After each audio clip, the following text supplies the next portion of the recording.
Sekolah tujuannya adalah selain mendidik juga membina. Nah, disinilah membina ini juga merupakan rangkaian tugas guru. Selain siswa dituntut untuk berprestasi, tapi siswa juga diharapkan tertanam karakter yang baik, karena tidak ada fungsinya juga seorang anak yang mempunyai peringkat atau predikat atau kemampuan yang lebih secara intelektual bila dia belum bisa memahami karakter yang baik yang menjadi dasar dalam kehidupan anak tersebut. Demikian Ibu, atau bagaimana yang dimaksud? Iya, betul, sudah tepat sekali arahnya ke sana Bu Okta. Nah, mungkin lebih spesifik peristiwanya apa yang barangkali bisa dibagikan kepada saya, dilema etika yang Ibu pernah hadapi atau Ibu selesaikan. Berarti ini contoh kasus ya. Betul. Baik. Sokanegara memang mempunyai banyak siswa-siswa yang punya kecerdasan yang lebih, itu karunia Tuhan. Tetapi karakter itu merupakan bentukan kita. Salah satunya stakeholder di sekolah adalah guru. Nah, contoh kasus seorang anak mempunyai predikat, mempunyai prestasi yang baik, ya, akademik, mengikuti banyak lomba-lomba dan menang. Ya, satu contoh ya, tidak usah sebutkan nama, tidak usah sebutkan, tapi satu contoh kasus. Gitu. Memang anak ini ketika itu memang mempunyai prestasi yang baik, prestasi yang cemerlang hingga beberapa event-event kejuaraan dia dapatkan. Tapi di satu sisi memang perilaku, sikap anak tersebut memang sepertinya belum seperti yang diharapkan pada umumnya. Contohnya misalnya attitude ketika disapa oleh teman, disapa oleh guru atau menyapa guru. Nah, kata-kata selamat pagi, assalamualaikum dan menyapa itu kan juga merupakan satu attitude yang awal yang harus kita tanamkan pada anak-anak. Tapi ketika kita ajak komunikasi, kita ajak berbincang di hal yang lain, sepertinya ada sesuatu yang benang merah yang tidak dia dapatkan di situ. Nah, lalu anak tersebut menjadi mempunyai prestasi sampai ke tingkat nasional bahkan internasional. Waktu itu menjadi satu kebanggaan di sekolah kita dan juga di daerah kita. Kemudian ada masukan bahwa baik Bapak Ibu guru, ini ada masukan dari dinas waktu itu ya, maksudnya yang mempunyai kepentingan di atas kita, yang mempunyai di atas kita lah ya, kita dikasih masukan gitu. Nah, tolong selain pintar juga attitude dan juga sikap yang baik. Nah, itu jadi masukan dan kita secara bersama-sama ketika itu kepala sekolah dan juga semua guru itu menjadi dikumpulkan dan diberi masukan bahwa ternyata bukan hanya prestasi saja, ternyata etika dan juga attitude dan juga sikap itu memang harus diutamakan. Oke, baik Bu Okta. Berarti itu salah satu contoh kasus yang terjadi di sini dihadapi oleh guru tentang satu anak yang berprestasi tetapi di dalam hal attitude masih ada hal yang perlu diperbaiki. Oke, ketika ada sebuah dilema etika seperti itu, hal apa saja yang dilakukan kemudian oleh stakeholder di sekolah? Ya, baik. Sebenarnya juga seorang anak itu juga tumbuh dari keluarga. Nah, keluarga yang seperti apa itu juga mempengaruhi anak itu juga akan bagaimana dia bergaul dengan teman-teman. Atau apa yang dituntut oleh keluarga itu juga nanti yang akan selalu dipenuhi oleh anak itu. Ketika seorang anak memang menurut saya ini dituntut untuk selalu berprestasi, tetapi mungkin nilai-nilai atau sikap-sikap yang harus dia penuhi itu belum tersentuh gitu, atau belum dia merasa butuh untuk itu, jadi dia mempunyai sikap seperti itu. Sebenarnya bukan salah anak, tetapi kita sebagai orang tua, kalau kita di sekolah dan juga orang tua di rumah gitu ya, kita yang harus selalu memberi masukan-masukan. Nah, ketika itu memang sekolah memberi masukan, terutama waktu itu kepala sekolah yang bersangkutan dimasukkan ke dalam sebuah agenda rapat. Kita diskusikan bersama masukan-masukan tersebut dan ditekankan bahwa kita harus bangun karakter sesuai dengan predikat SD Soka 1 memang menjadi karakter yang berbudaya, karakter yang karakternya ya itu. Nah, menjadi sekolah yang berkarakter itu tidak mudah memang. Dia memang harus terus-menerus digaungkan, terus-menerus dan setiap hari.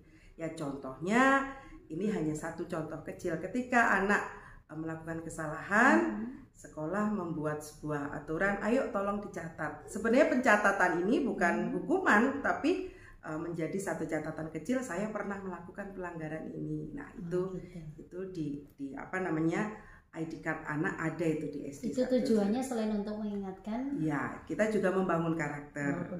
Bukan salahnya yang dihitung, tapi mungkin efek jerahnya atau pengingat bahwa pengingat bahwa saya harus selalu berbuat baik, jangan sampai mengulangi hal sama, tapi selalu berbuat baik. Dan memang sebaiknya kita selalu bertutur kata positif. Iya, karena dengan kita bertutur kata positif, energi ke anak pun positif. Wah, luar biasa Bu Okta. Saya sudah mulai memahami. Berarti itu ada tadi sudah dijelaskan untuk langkah-langkahnya. Ya.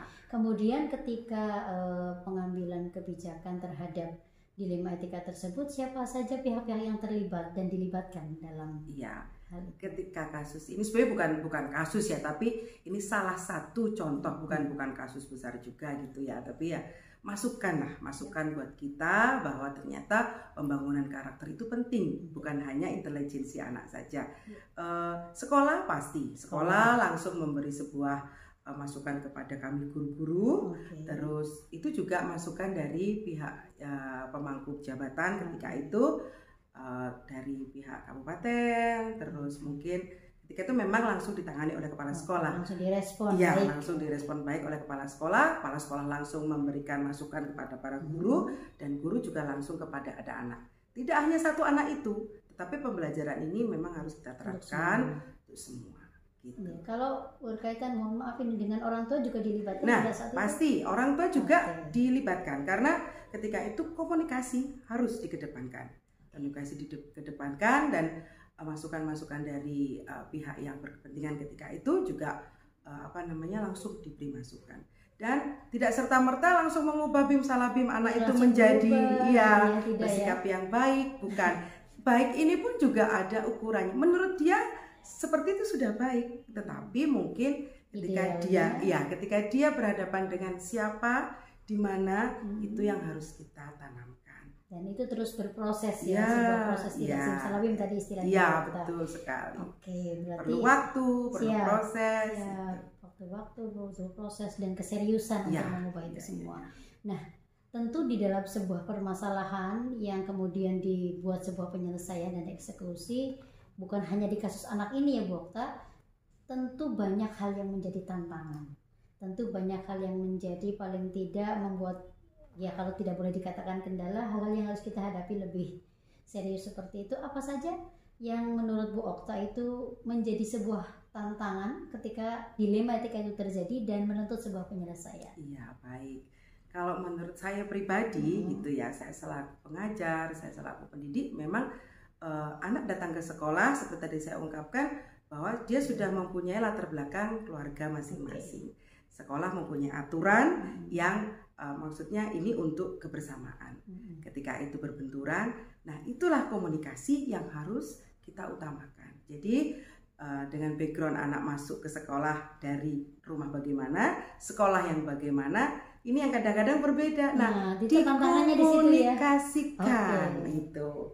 Jadi dikomunikasikan. Hal yang kecil sampai yang besar, menurut saya komunikasi antar orang tua, antar teman, dan juga pihak-pihak lain yang memang perlu diungkapkan apa sih sebenarnya yang dimaksudkan, apa sih sebenarnya yang diharapkan, atau apa yang sebenarnya diinginkan dari kemajuan seorang anak sekolah di sekolah ini. Oke, jadi memang fokus ke arah sana ya. Berarti tantangannya itu tadi, komunikasi. Ya, dan maaf, memang kadang-kadang tidak semua bisa mengkomunikasikan. Artinya bukan mendiskreditkan orang tidak bisa ngomong, tapi komunikasi yang pas itu bagaimana? Nah, itu yang harus tantangannya justru kita di situ. coba. Nah, di situ. Oke. Selain tantangan, tapi juga pastikan ada dukungan-dukungan yang membuat penyelesaian setiap peristiwa itu menjadi mudah untuk dilaksanakan. Kalau tadi saya tanya tantangan, sekarang saya tanya hal-hal apa yang mendukung, yang kemudian mempermudah, atau barangkali dari keterlibatan 1-2 pihak, apakah yang mendukung, atau mungkin dari hal lain yang bisa menjadi sebuah motivasi, semangat yang memudahkan penyelesaian itu. Baik. Satu, kita sudah berkecimpung di dunia pendidikan, artinya kita punya komitmen dalam profesi kita mendidik. Nah, komitmen ini komitmen yang harus kita bawa terus, artinya membuat seorang anak menjadi baik adanya. Nah, itu komitmen ini yang harus kita pegang terus. Lalu tujuan-tujuan dari step by step anak-anak kan, perlakuan untuk anak kelas 1, kelas 3, kelas 6 kan berbeda-beda.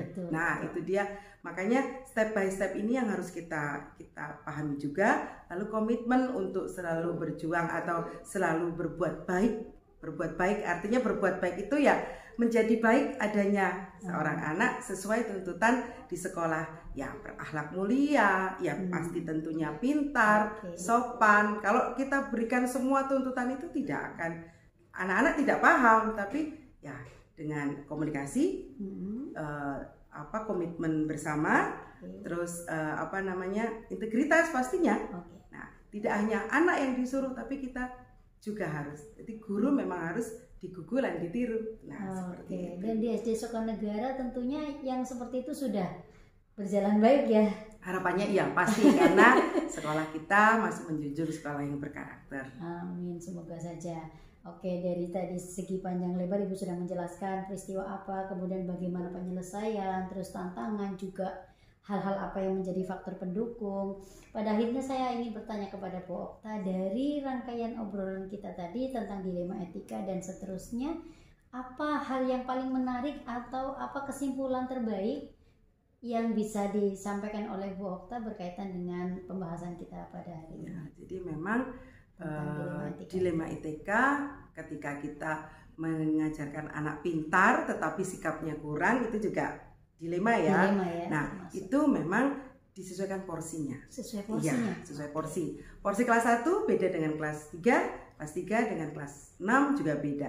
Ketika anak kelas 1 porsinya seperti apa, nah itu harus disesuaikan. Kelas 3 memang harus seperti apa. Nah, itu juga kelas 6 yang sudah mulai akil balik. Nah, itu juga harus disesuaikan porsinya. Jadi memang kita harus bisa menjadi bunglon di mana kita bisa di tahap-tahap semua anak itu, karena ya 6 tahun anak di sini. Nah, itu dia. Oke, itu kesimpulan.